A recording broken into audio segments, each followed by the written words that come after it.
ladies and gentlemen. Let's get ready to rumble!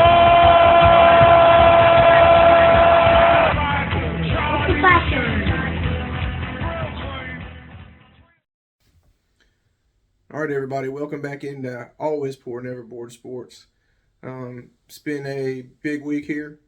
Gotten a lot of stuff in the mail from some auctions, some pretty cool stuff. Some basketball stuff I'm going to show off.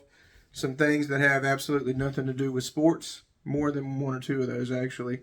And we've done basketball and football and baseball and hockey and soccer. Pretty much the major sports. And the one sport we haven't done yet is NASCAR. And I've also got IndyCar stuff coming too, but it's going to be NASCAR first. NASCAR was probably, my second favorite sport to basketball and football because those kind of tie between one another. You'll see me pulling a lot of baseball cards, but that's just because baseball cards typically are worth the most and hold their worth the longest over a span of, say a decade or so. Baseball being such a stat-driven sport, it's easier to determine a player's card wealth over a basketball or football player's card wealth. Anyway, I'm wearing my Davey Allison shirt today. It's the 23 shirt, where the Miller Genuine Draft. They sponsored his father as well. Long time back, the reason I started loving Davey Allison was him and his father had a duel at the Daytona 500, which was really cool. His father won the race. He finished second to his dad. And I just started liking Davey Allison from that day forward. I think that was 87 or 88. I can't be 100% sure on that. But my dad was a big-time Dale Earnhardt fan. Me and him and my brother went to races together quite often. He started taking us to North Wilkesboro when we were little. We'd stand on a scaffold in the infield. Matter of fact, the first time that I went to North Wilkesboro, it was insane. It's not like at all like it is now. You would park in the infield, and the drivers would park in a part of the infield which is near where we were, and there was just a roped off area. And when I say rope, I mean literally rope. There was no security, police, or nothing like that. So, I got to meet Bobby Allison. I got to meet Richard Petty. I got to meet Kyle Petty. And matter of fact, that day I was running around and playing with, and I didn't really realize it at the time, Kyle Petty's son, Adam Petty, who later on in life would pass away in a horrible crash. R.I.P. Adam. But yeah, that was a pretty neat day. Got to meet Leonard Wood, one of the Wood brothers. Always puts together the number 21 car. They've had that car number for years and years now. But yeah, NASCAR was a big just part of our family. Me and my dad especially, man, we just love the sport to death. And to show you how close I got to those people in North Wilkesboro, this is a picture of Davey Allison. This is a picture my dad took. Now, my dad made sure that he got Davey Allison in the picture. That little bitty hat right there, that's a hat. That's the hat that I'm wearing, my Davey Allison hat, while I'm getting him to sign my program that day. And you would always buy a race program, and you would walk around and get the drivers to sign it. Now, where that program is, I have no idea. That thing totally disappeared out of nowhere. We're going to mainly concentrate on cards today from 93 and 94. And the reason being is because the end of 1992, the whole season of 1993, and then the season of 1994 were big changes for NASCAR. It went from being a southern redneck-only basic sport to starting to go more corporate, more nationwide, races being held in venues that they hadn't been held in before. It still had a lot of elements to it, especially with the fandom, that I didn't personally agree with or like. But I loved the sport itself, so I still went. Even if some of the fans, the way they acted and the things that they did, I did not agree with. As a matter of fact, in 1994, I was there when Jeff Gordon won his very first race, and this is him driving around, waving to everybody. They used to do that before the races. I don't know if they still do it anymore. They did last time I went in 2017, and maybe something they don't do anymore. But on that day, he won his very first race, and I was there wearing a Jeff Gordon shirt, very pumped up about it. Now, the reason I was no longer a Davey Allison fan is while we're going to get into 1993, 1994. But it all starts at the end of 1992's NASCAR regular season. Davey Allison had a chance to win his first NASCAR Cup championship. That season was crazy. He won the very first night race in the All-Star race at Charlotte Motor Speedway, but he had a horrible wreck, broke his wrist, and sustained a very bad concussion. Later on that year, he had a horrible wreck at Pocono and could have died in that wreck. And just the fact that he sustained these injuries and was winning races still, it was either win or have a spectacular bad crash for Davey that year. And he still had a chance to win the championship that day, but unfortunately he wrecked out of that race and lost his chance to win the championship. Before we do the cards, I'm going to show you a quick interview that Davey Allison did after that race. It'll show you the type of human being that he was. He was not just a race car driver. He wasn't just a sports icon. He was a great human being, and he was somebody to look up to, literally. Like, he was a good person. But after losing that race in 1992, at the end of that race, Alan Kulwicki won the championship that year. He was the last driver owner to win a NASCAR championship. On April 1st, 1993, Alan Kulwicki lost his life tragically in a plane crash going to Bristol, Tennessee to a race. It was horrible. He was an engineer. He was from Wisconsin. He was a northerner, but he brought a lot to NASCAR just by himself with his engineering background and his smarts. And then tragically, on July 13th, 3 days before my birthday in 1993, Davey Allison lost his life in a helicopter crash at Talladega. The rear tail rotor got too close to the fence, clipped it, and flipped the helicopter over, and that was it. Davey was gone. All the wrecks, everything that he could have gone through in a car on the track doing 200 miles an hour that could have killed him didn't, and it was a helicopter wreck that took him out. And the other thing about that race in 1992, though, that was big was the Hooters 500. When Alan Kulwicki won that championship, Davey Allison lost that championship. It was Richard Petty's very last NASCAR race, regular season race. And that was huge. The guy was an icon in the sport for years, 7 championships, won 200 races. But also, that was Jeff Gordon's very first NASCAR race in the Cup Series. He had been racing in the lower series in the number 1 Baby Ruth car for Bill Davis. And he had been dominant there, been really good. So they were going to give him his chance. So heading into 1993 was Jeff Gordon's rookie year. He did not win a race that year. But when Davey passed away, I decided, I'm going to be a Jeff Gordon fan. I love that guy. I saw him winning a number 1 car. He's going to be good. And my dad encouraged me, too.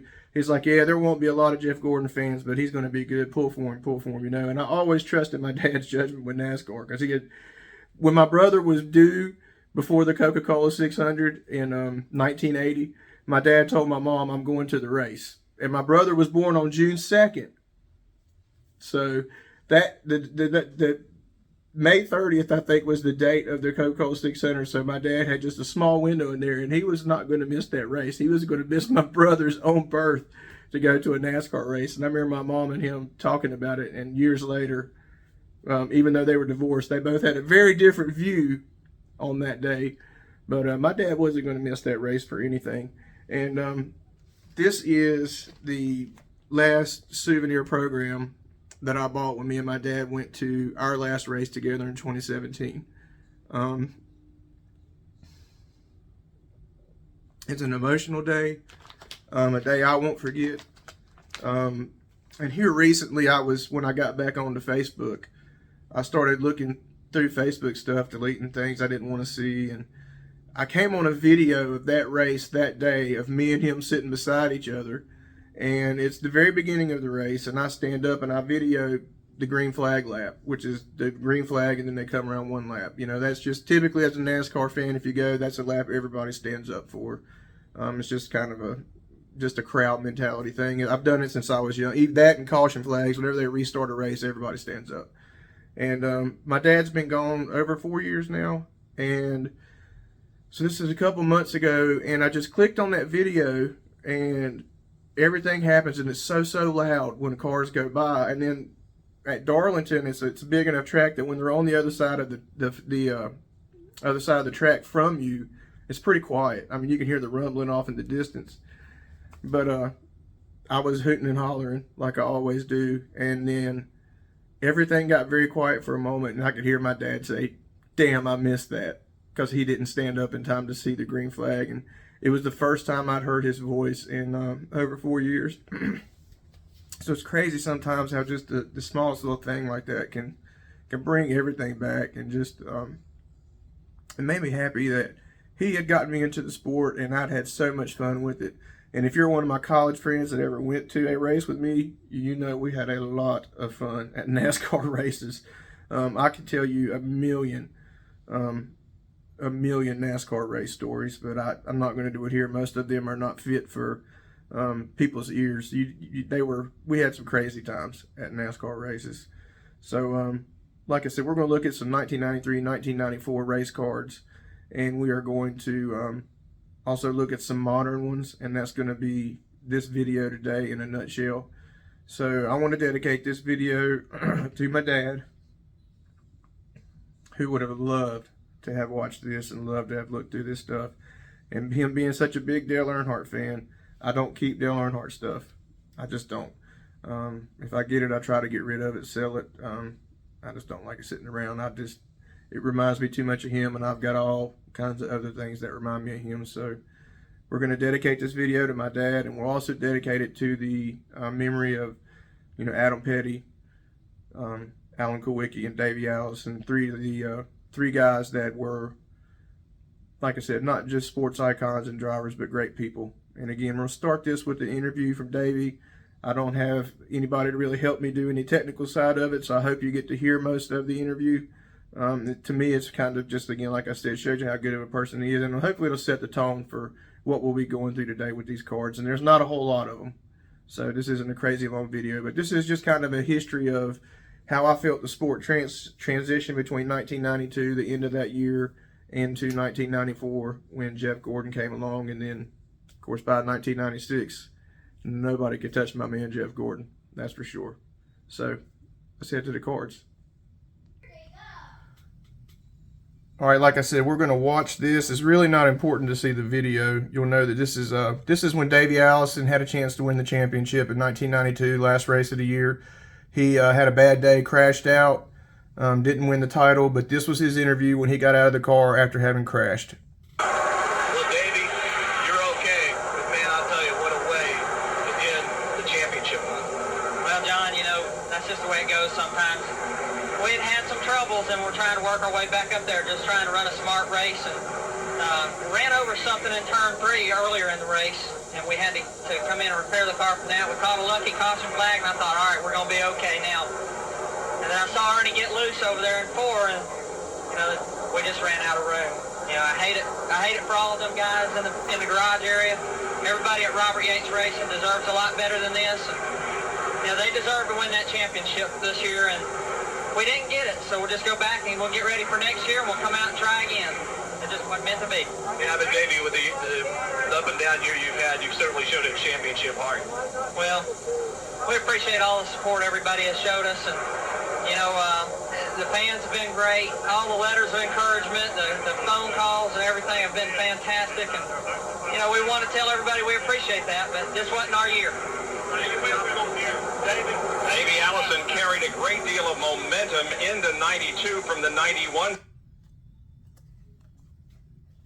Like I said, he could have been mad that day. The wreck that took him out kind of wasn't his fault.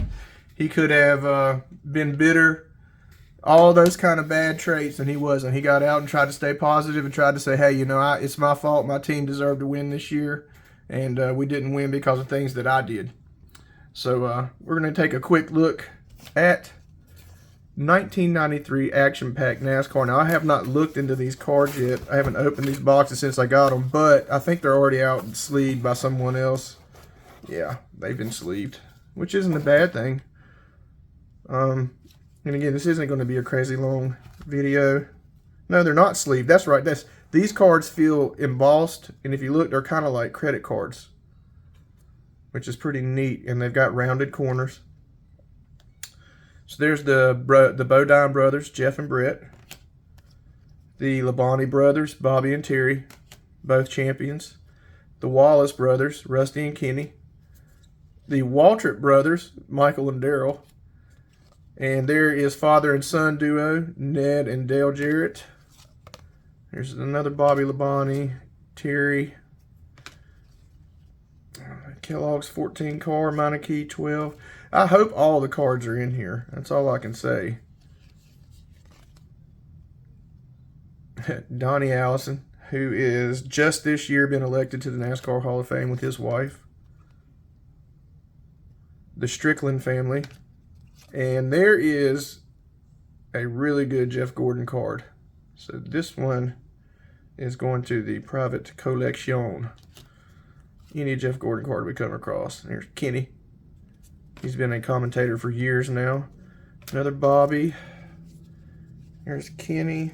And I see our first Earnhardt coming up. And there's Bobby. And there's Harry Gant, Mr. September himself. He won 4 races in a row in a year in September, I think 1990 or 91, maybe 89. And there is Dale Earnhardt. That is his base card, the man himself. And there is Bobby Allison, Davey Allison, his wife. His wife Liz. That's the shirt that I'm wearing today. I actually bought from his wife off of Twitter. She still to this day carries the banner for Davey and the family. There's Donnie the Hall of Famer again. And to be honest, here is another tragic story. That's Clifford Allison, Davey's brother. He died in a crash at Michigan Speedway. He was up and coming as well. So yeah, I mean, but I'm going to tell you guys, man, NASCAR, getting in a car and doing 200 miles an hour is not the safest line of work in the world. Let's see here. Donnie and Bobby Allison, both Hall of Famers. More of the Allison family. Davey, Clifford, and Bobby. That's a great card. Great picture of those 3. And Bobby himself had to retire from NASCAR after having a horrible wreck at Pocono. They never knew if he was going to talk again or walk again. But the traumatic brain injury he suffered, he still was able to come back from it. And there's Bobby and Judy again. Kenny Schrader, great longtime driver. Michael Waltrip drove for Dale Earnhardt, of course, towards the end of his career, then owned his own team. 439 races without a win until that day, 2001, when Dale Earnhardt passed away in the last lap of the Daytona 500. Michael got his first win that day with Dale helping him. Here's another beautiful Gordon card. There is a Gordon auto card. Dale Earnhardt holding up the 5th championship. And here is, and boys, I can tell you, back in the day, that's how the sport was. Ernie Irvan, great driver, should have died twice on the track. Lucky to have lived. Still came back and won races, driving in that car. Sterling Marlin. Sorry about that again. And Jimmy Spencer. If you'll notice too, on the back of these cards, it's Braille, so that the blind can read them as well. There's another beautiful Dale Earnhardt card. Stick that to the side as a keeper. And they stick together a little bit because of the Braille. There's Hutch Strickland. There's the Kyle and Richard car. And Harry Gant's car. Now, if you'll notice, they removed his sponsor was Skull Bandit Tobacco, and because it was tobacco, that was removed from all of the cards. They weren't allowed to show that. Just a neat fact. There's the Intimidator's car. Dale Jarrett. Took him a while to get some wins going, but once he did, he had a great career. And Dale inside the car. I love the Dale Earnhardt cars in this action pack. I like the action pack sets. They made them for football as well. The football ones are, I about got a hold of some, but got outbid on them, and I wasn't going to go crazy on it. But like I said, they're kind of like credit cards. They've got the Braille on them. There's another Dale Earnhardt card. Same one from earlier. Yeah. There's another Earnhardt card. That one looks to be from Daytona, USA, so it must have been when he won a Gatorade dual race, which is the qualifying races for the 500, because he did not win the 500 that year. He did not win it until 1998 after 20 tries. There's Gordon. And let's see if this card is... Yeah, he had won his 125 qualifying race at Daytona, so I've got both of them winning their qualifying races. There's another Earnhardt.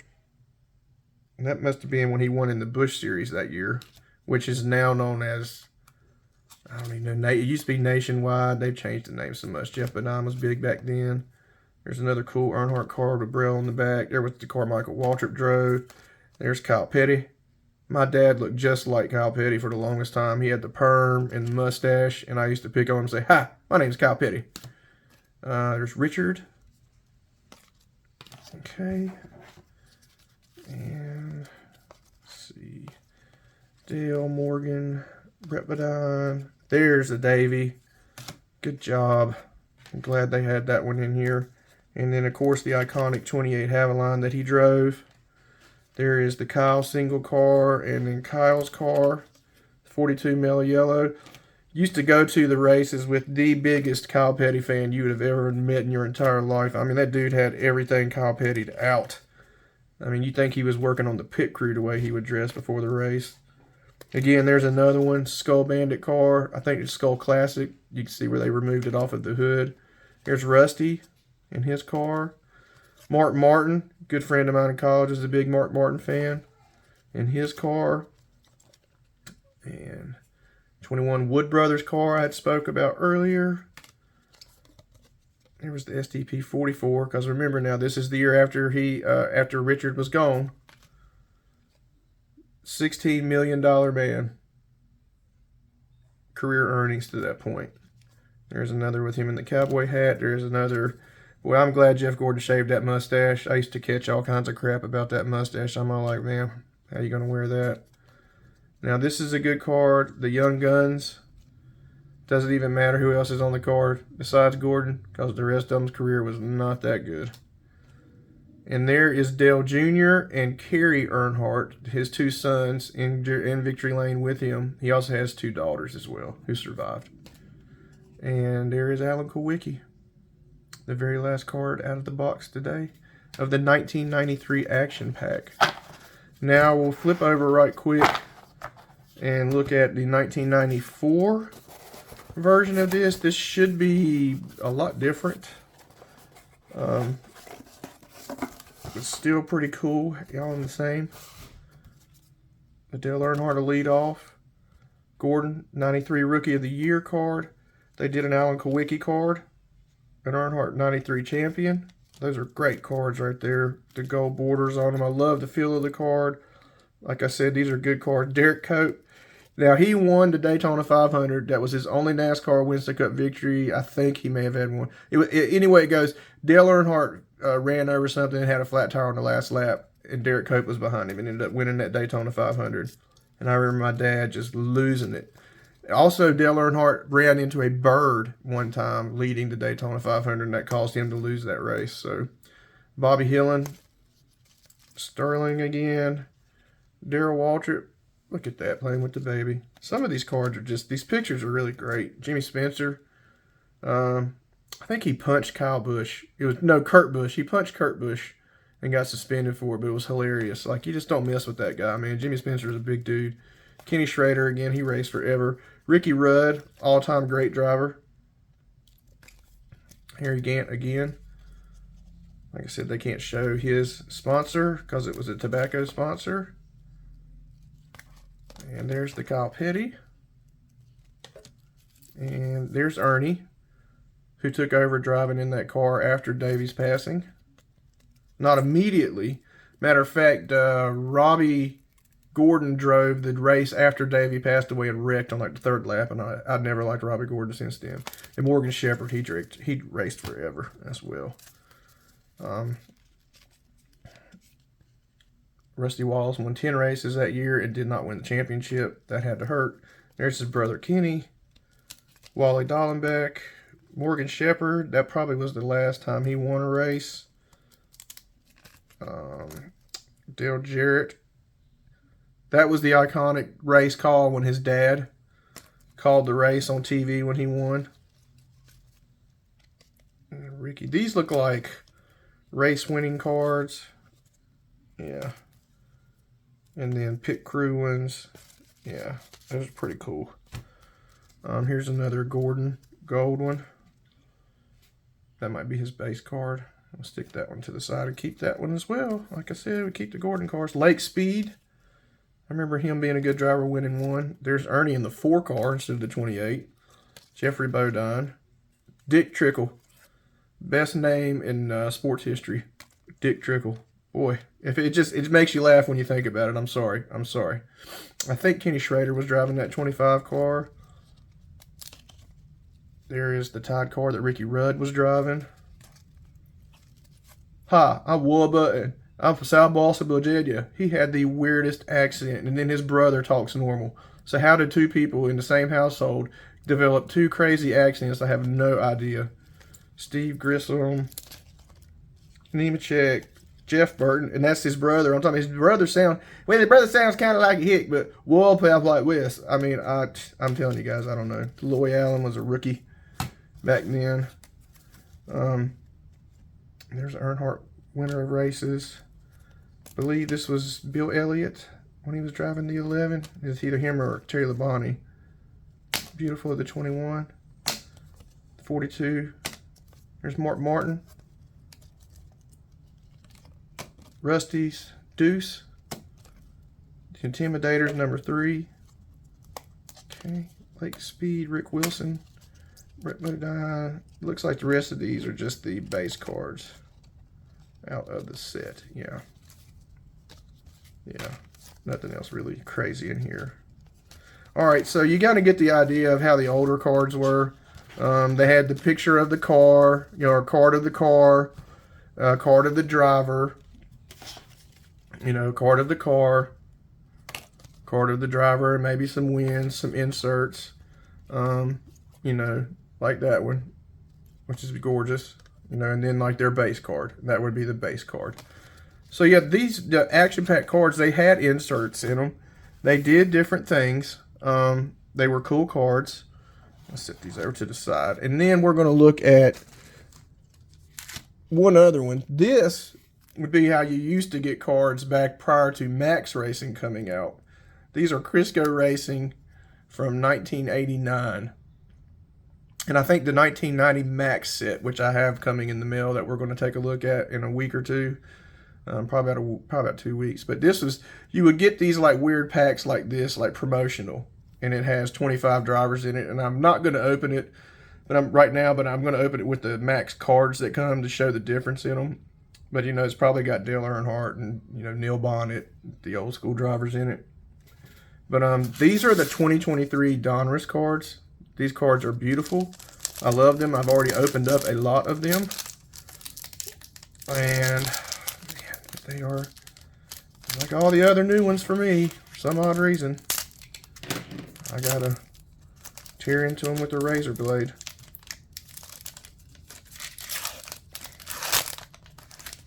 All right. Myatt, Brad Keselowski, Riley Erbst, Eric Almirola. Now there's a cool Dale Jarrett, a retro, and it's on the silver. Chase Elliott, and that one's on the green. There's a Logano on the Power Squad, and a Noah Gragson, young up-and-comer.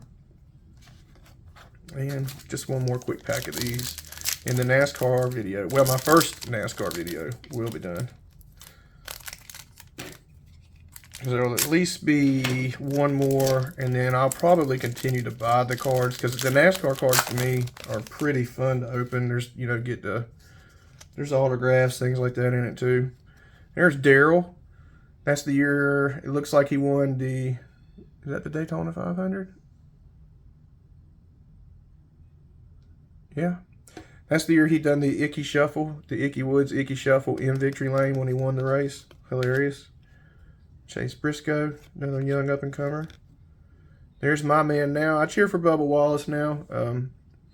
For many different reasons. Loved it that he's won a couple of races. Of course, his car is owned by Michael Jordan and Denny Hamlin, another NASCAR driver. But that's a good one of his car. And there's a Martin Truex on the sparkles. Nothing numbered. William Byron, my first William Byron card I've gotten this year. And there is the man himself, Jeff Gordon, on the Emerald Race Kings. And there's a Denny Hamlin. Metal Mashers. That's a pretty cool card too. Hadn't seen one of those. And then Michael McDowell, he won the Daytona 500 2 years ago. Alright, so this video is going to end up right under 30 minutes. We looked at cards from 1993 and 1994. Discussed some of the history involving in NASCAR during that time period. And, you know, looking at the newer cards, they're just, you know, to be honest with you guys, I mean, the insert cards, I honestly think this gold one from 1994 is kind of cooler than this one from 2023. I don't know. Tell me in the comments below. Like and subscribe.